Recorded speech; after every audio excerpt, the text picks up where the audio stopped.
kandi ndazi yuko mugenda mukurikirana zino nyigisho neza. Muri kumwe na Archdiakon Ngabo. Reka dusenge Imana. Mana, turagushimiye, turashima izina rikomeye, turashima uyu mwanya duhaye kugira ngo tuganire ijambo ryawe. Haba ari twe, reka icyubahiro kibi cyawe. Reka tuyoborwe n'umwuka wawe wera. Ni mu izina rya Yesu Kristo umwami wacu. Amen. Turashima Imana iduhaye umwanya, iduhaye n'ubu buryo kugira ngo tubashe kuganira ijambo ryayo. Ku munsi w'ejo twatandukanye twerekana Yesu Kristo asubiye Betaniya, kandi aho yaravuye Yerusalemu. Ubwo yajyaga Yerusalemu, yageze ahantu ashonje, afite inzara, abona igiti gitoshe, yibwira ko kiriho imbuto. Aza gusanga nta mbuto gifite, arakivuma. Hari inyigisho ikomeye cyane tuvuga hejuru y'imbuto n'imirimo ku mukristo, kuwamenya Imana. Imirimo twaje kubona yuko imirimo ntabwo ariyo izajyana umuntu mu ijuru, ahubwo imirimo nizaduherekeza. Kandi tuza kubona yuko imirimo dukora nizadutsindishiriza kandi nizadutsindisha. Tuza kubona yuko n'ubundi umukristo tumumenyera ku mbuto ze, ku byo yera, kuri za mbuto. Ntabwo ndi busubiriye cyane, twavuye ku cyumweru cy'amashami, tuza ku cyumweru umunsi wa mbere wera. Uyu munsi ni uwa kabiri wera. Yesu Kristo ava i Betaniya kuko niho yari yaraye. Turavuga urugendo rw'uyu munsi wa kabiri, arava i Betaniya ajya asubira i Yerusalemu. Ayo magambo ushobora kuyasoma n'ubundi muri Mariko igice cya 11, tugeze ku murongo wa 20, ugakomeza. Izo nkuru baragenda bazikubwira neza. Ntabwo nshaka kugira ngo nongere ngende soma umurongo ku wundi, ariko muragenda muhisomera, ndagenda mbahereza n'iyo mirongo mugende musoma. Yesu Kristo ava i Betaniya asubira i Yerusalemu. Byagenze gute? Nibwo yageze mu nzira ari kumwe n'abigishwa be, Petero aramubwira ati, mwigisha, dore wa mutini wavumye wumye. Yari amagambo akomeye.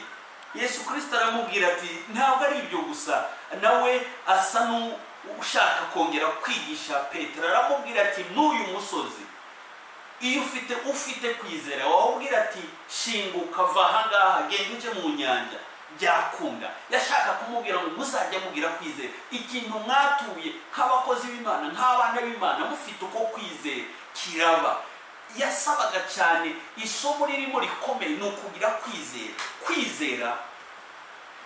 Tukizera Imana, tukayigirira icyizere ko ishoboye.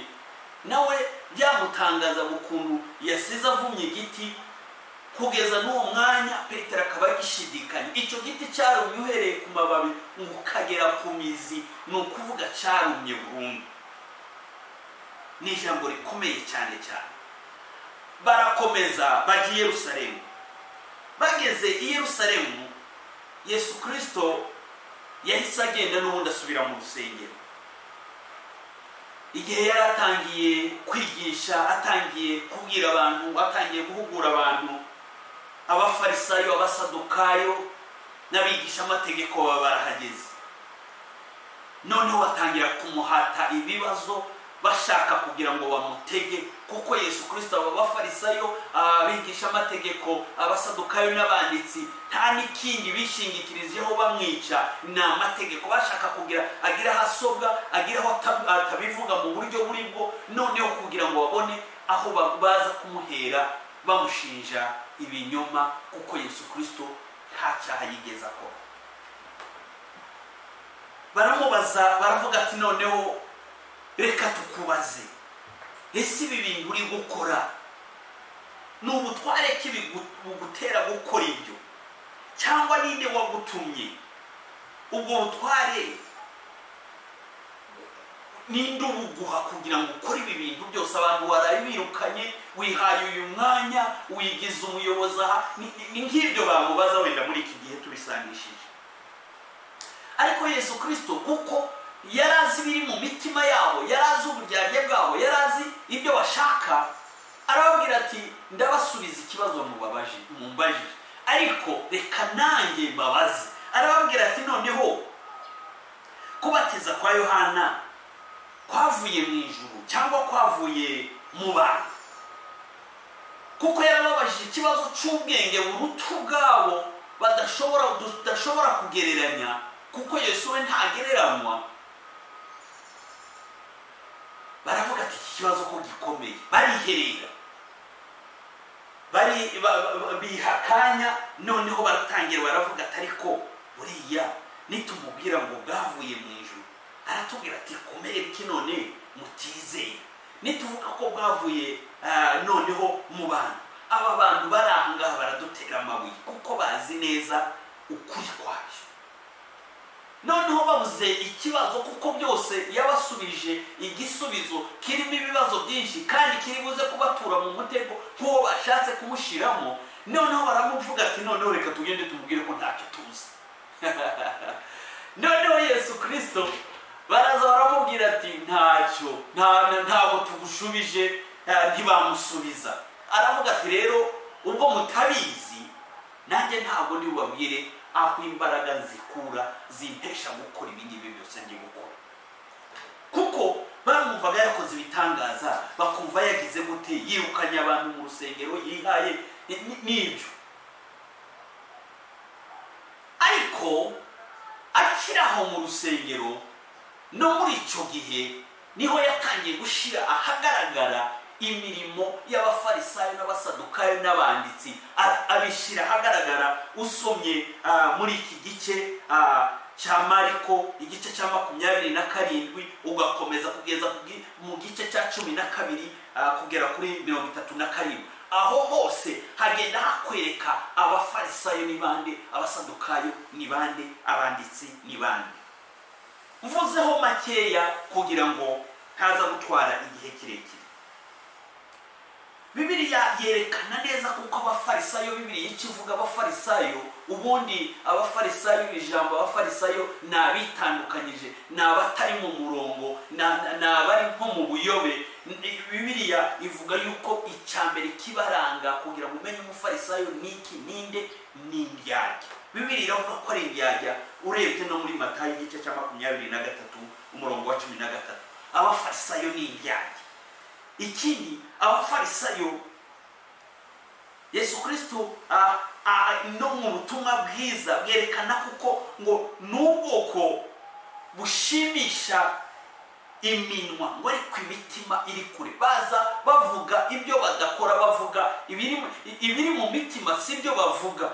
bashaka kwiyorosa, bashaka gushiraho iyindi kava, bashaka gushiraho urundi ruhu, bambara ubwoya bw'intama, imbere ari amasega aryana. nicyo ngicyo, n'ubwoko bushimisha iminwa, baravuga gusa ariko imitima iri kure n'Imana. Imana ntibayishima nk'uko biri mu kuvuga kwabo baravuga, ariko ibyo bavuga si byo bakora, bashimisha iminwa. ariko nawe ubwo tuvuga abafarisayo, ubwo tuvuga abanditsi, ubwo tuvuga abasadukayo, nawe tekereza wirebe wowe bimeze bite. ese ntiwaba uhwanye n'abafarisayo, ntiwaba uhwanye n'abasadukayo, ntiwaba uhwanye n'abanditsi? Bibiliya iravuga gute? Matayo igice cya 5 umurongo wa 20 uravuga ngo nukuri ndababwira ko gukiranuka kwanyu ni kutaruta kw'abanditsi nuko abafarisayo, ntimuzinjira mu bwami bwo mu ijuru. niyo mpamvu nshaka kugira ngo aba bafarisayo bumve, aba basadukayo bumve, aba banditsi bumve, ni abantu bashimisha iminwa ariko imitima iri kure. reba ibikorwa byawe, ntiwaba uvuga ariko umutima ukaba uri kure. ese ibikorwa byawe birahamanya n'ibiri mu mutima? reka nkomeze nkubwire muri Matayo, muri ubu butumwa bwiza berekana yuko abafarisayo bo bakoraga n'imirimo ikomeye myinshi, ngo batangaga kimwe cya 10 cy'isogi na sini na kumino, bakirengagiza amagambo akomeye iyo mu mategeko ariyo kubera kutabera n'imbabazi no kwizera. Ayo magambo arakomeye cyane. Ibaza abantu bari bageze ku rwego rwo gutanga icyacumi, ariko reba wowe ese icyacumi bimeze bite? Hari uguherutse, nukuhe kwezi, nuwuhe mwaka uherutse gutanga icyacumi gishitse gikwiye? Aba bafarisayo bari bararenze urwego, bo batangaga icyacumi bakageza kuri izi, ni nkuko twavuga dodo, tukavugana n'intoryi, bakatanga icyacumi kugeza ku tuntu dutoya. Ariko twebwe n'ibinini icyacumi kigenda kitunanira. Icyacumi ni ikintu gikomeye. Abafarisayo bari bararenze urwo rwego, ariko ikindi byatwigisha nimba abafarisayo barageze aho ngaho, twe kubera iki tutabyiga, kubera iki tutabyishiramo, kubera iki tutabikomeza, tudakomeza inzira twatangiye yo gutangira Imana amaturo n'icyacumi. Urebye hari igihe ureba, hari ibyo tureba nk'abakozi b'Imana, hari ibyo tuba tureba ugasanga ni ibintu bitangaje, ariko icyacumi ni ikintu gikomeye cyane. Icyacumi ni ureba umukristo nyawo, ukareba iyo warebye icyacumi ukareba umukristo umaze kugera ku rwego rushimishije atanga icyacumi nk'uko gikwiye gishitse, ubusanga nimbarwa. Kuko Bibiliya iravuga mu minsi y'imperuka bazaba bakunda impiya, ibyigenge n'ibindi nibyo bigaragara muri kino gihe. Icyacumi reka ne kukijamo, tuzagira igihe wenda tuvuge ku cyacumi n'amaturo, ariko icyacumi reba nukuhe kwezi, nuwuhe mwaka uheruka gutanga icyacumi gishitse mu nzu y'Imana, ukavuga ati iki ni icyacumi nkuye mu byanjye Imana impaye. Abafarisayo bo batangaga icyacumi cya sini na kumino, ni imboga bejeje aho ngaho ku rugo, navuga mu karima k'igikoni. Yesu Kristo yarababwiye ngo mwoze inyuma y'igikombe n'imbehe, ngo ariko imbere yabyo huzuye ubwambuzi bwanyu no kutirinda.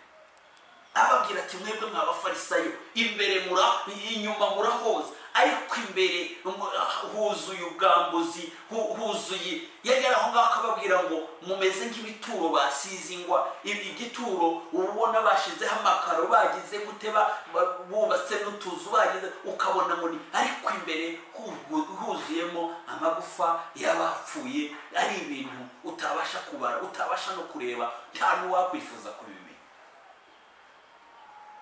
Abo ni abafarisayo. Yashize ibyabo hanze, aravuga ngo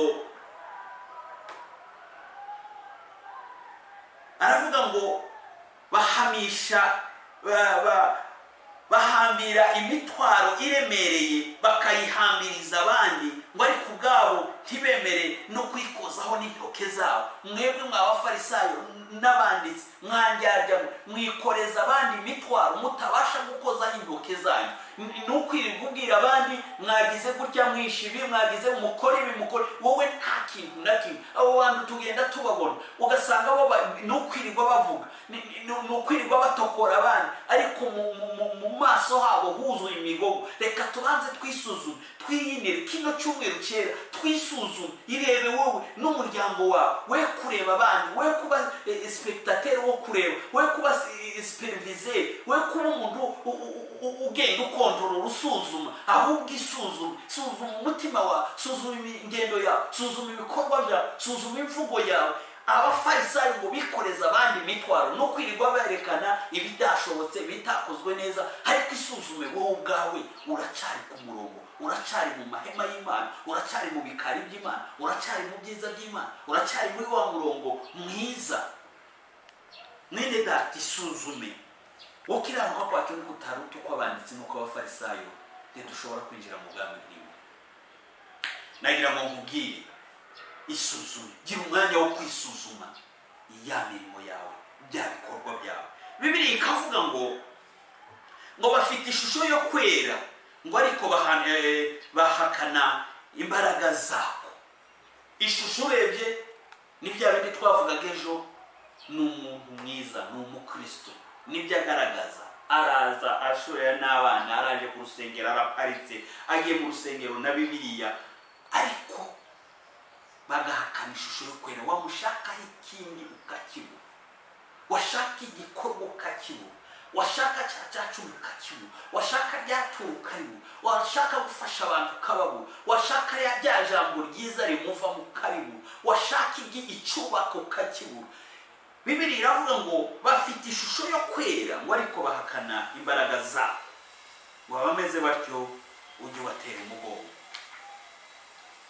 Abanditsi nabo nicyo kimwe n'abafarisayo, bari abanyabwenge, bandika ibyo Yesu yavuze bakagenda bamukurikirana, bakurikiza imihango n'ubundi ya gipagani mu mutima yabo batemeye, aribo bapinga. Bamwe bishakira imigati, abandi bishakira inkuru kugira ngo bandike no muri kino gihe. N'abandi benshi bagiye bakurikira Yesu, twagiye tubabwira bakurikiye abari bateranye muri kiriya giterane twavuze cyari kirimo abantu benshi, umunsi w'amashami. Bamwe bari bakurikiye imigati, bari bavuye n'abahamya, bari babaye muri cya giterane aho yari yahagije abantu 5,000. Abandi n'abari babonye azura Lazaro, n'ibintu ngibyo n'abashaka imigati. No muri kino gihe ukagira ngo none yakurikiye Yesu, yamenye Yesu, mu mutima uracyari. Hari ibintu ngenda mbwira abantu, ntitwigishe umwami wacu waducunguye, ntitwigishe udukuraho ibyaha, ntitwigishe wa wundi udufite mu maboko ye, ngo tumenye Yesu Kristo. Bibiliya iravuga ngo ubugingo nuko abantu bakumenya ko ari wowe Mana y'ukuri yonyine, bakamenya n'uwo yatumye ari we Yesu Kristo. Niyo mpamvu abantu uramubaza usengera ndi muri abo, usengera aho kugira ngo akwereke ko ari umukristo, ahubwo akwereka idini. Ugasanga nico dushize imbere no kwigisha imihango y'idini n'ibindi, ariko ubuzima ubugingo nuko abantu bamenye Yesu Kristo ko ari we Mana y'ukuri yonyine.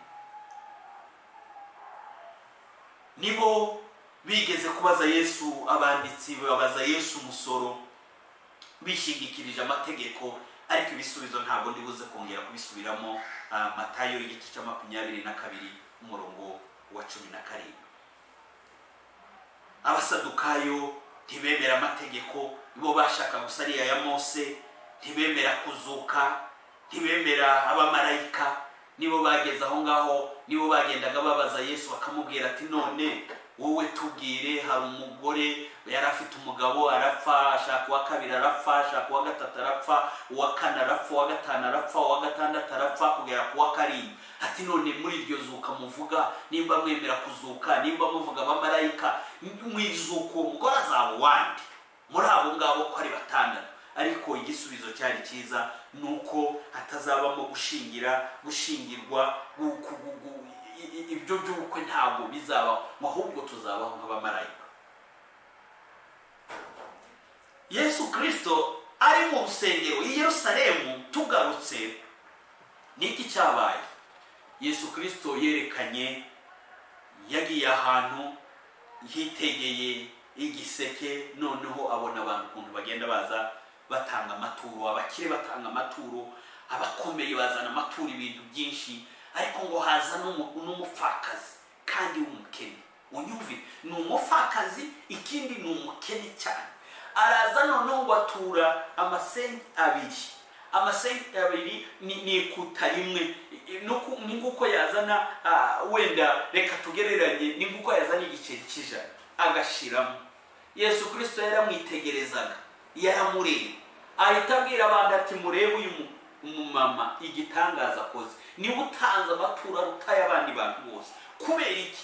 Ngo aya maturo niyo yonyine yari afite, yari ategeyeho amakiriro. Aka kantu kumve neza, niyo yari afite ategeyeho amakiriro. Ni nguko ubu ngubu wavuga ati niko utegeyeho amakiriro, ni cya kibaza se, ni kagafu, ni iki icyo utegeyeho amakiriro, ni iki icyo ngicyo akaba ari cuzana. Uwumva uburyo uburemere icyo wubatse umva uburemere bw'iryo turo ry'umwe nicyo yaratezeho amakiriro niho yarategeye honyine nta handi iryo ayo masenta abiri arayazana ayashyira mu isi.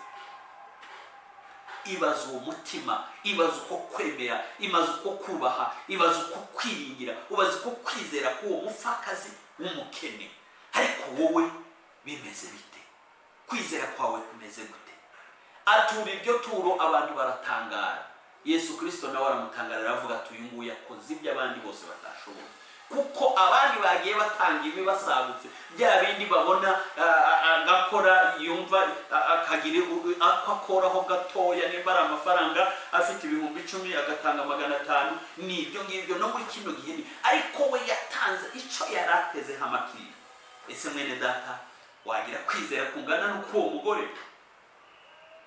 Ariko basohotse mu rusengero kugira ngo soze, basohotse mu rusengero i Yerusalemu, nibwo yavuze ahanura kurimbuka kwa Yerusalemu no kurimbuka n'ubundi no gusenyuka ku rusengero. Baramubwira ati mbega amabuye, mbega inyubakire, mbese aho mwigisha urabireba? Yesu aravuga ati urareba iyi myubakire minini ntizasigara n'ibuye rigeretse ku rindi ritajugunywe hasi. Icyo yamubwira ati ibi muri gutangarira nta buye rizasigara rigeretse ku rindi, ibi bizasenyuka. Ubwo yaratangiye rero kuvuga ari wa mubiri we yatangiraga guhanura mu buryo bw'umwuka, uburyo n'ubundi agiye kwicwa. Yari arimo ahanura rwa rupfu rwe avuga Yerusalemu, avuga ati noneho nta buye rizasigara rigeretse ku rindi. Niyo mpamvu nshaka kugira ngo noneho mbabwire, niyo mpamvu nshaka kugira ngo mbabwire ngana ku musozo, hari ibyo yakoze, hari ibyo Yesu Kristo yavuze mu ahanura kuko Yerusalemu igiye gusenyuka. Aravuga nta buye rizasigara. Ubwo yarasohotse mu rusengero agiye noneho kugira gute, agiye gusubira i Betaniya. Abantu batangarira Yerusalemu ahanura ayo magambo. Hariho n'amagambo menshi yagiye avuga kugaruka k'umwana w'umuntu, asaba abantu ngo nibabe maso. Arababwira ati nimube maso. Urebye muri kiriya gice twasomye ku musozo niho abwira abantu benshi yuko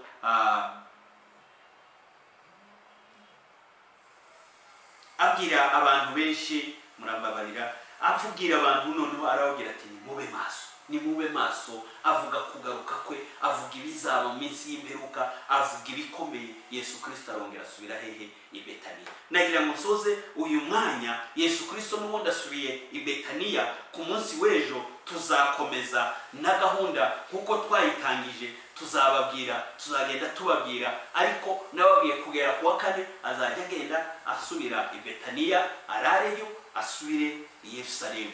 Ku munsi w'ejo ndabatumira muzafate gahunda mu mwiha umwanya kugira ngo dukomeze twumve izi nyigisho. Ariko harimo amasomo akomeye. Mwene data reba, ese gukiranuka kwawe kumeze gute? Ntikumeze nk'uko abafarisayo, ntikumeze nk'uko abanditsi, ntikumeze nk'uko abasadukayo. Muni tutagira gukiranuka kuruta uko abafarisayo, nuko ntibishoboka yuko twakwinjira mu bwami bwo mu ijuru. Nagira ngo ngusabire nisabira kugira ngo noneho dukomeze dufatanye muri aya masengesho muri kino cyumweru cyera. Icyo nababwira nuko hariho Yesu Kristo yasubiye i Yerusalemu, noneho basanga wa mutini wumye. Noneho i Yerusalemu ahatwa ibibazo n'abafarisayo n'abasadukayo. Noneho aza gushira hagaragara iby'abanyamategeko n'abasadukayo n'abafarisayo n'ibindi. Noneho aza gusoza ahanura avuga mu rusengero. Niyo habaye biriya by'uyu mupfakazi atanga ituro riruta ayandi maturo, riruta ayandi abandi bari batanze aho hantu. Hanyuma noneho aza guhanura kurimbuka kwa Yerusalemu kandi no gusenyuka ku rusengero. Yasubiye Betaniya. Nagira ngo ubutaha ejo tuzakurikirana inyigisho ikurikiyeho. Mwakoze gukurikirana, mwakoze gufata uyu mwanya. Imana ibahe umugisha. Reka dusenge. Imana turagushimiye, tugutuye uyu mwanya, tugutuye abari gukurikirana izi nyigisho ku mbuga nkoranyambaga. Ndagutura abo bose kugira ngo wowe nyine ukomeze wiheshe icyubahiro, ukora umurimo wawe, ukora ibirenze ibyo nshobora kubifuriza n'ibyo nabasabira, kandi ibyo byose ukabikora kubw'ubuntu bwawe. Reka amahoro n'umugisha bibe kuri buri wese, ntibizave kuri twebwe n'abacu n'ibyacu none n'ibihe byose. Amen.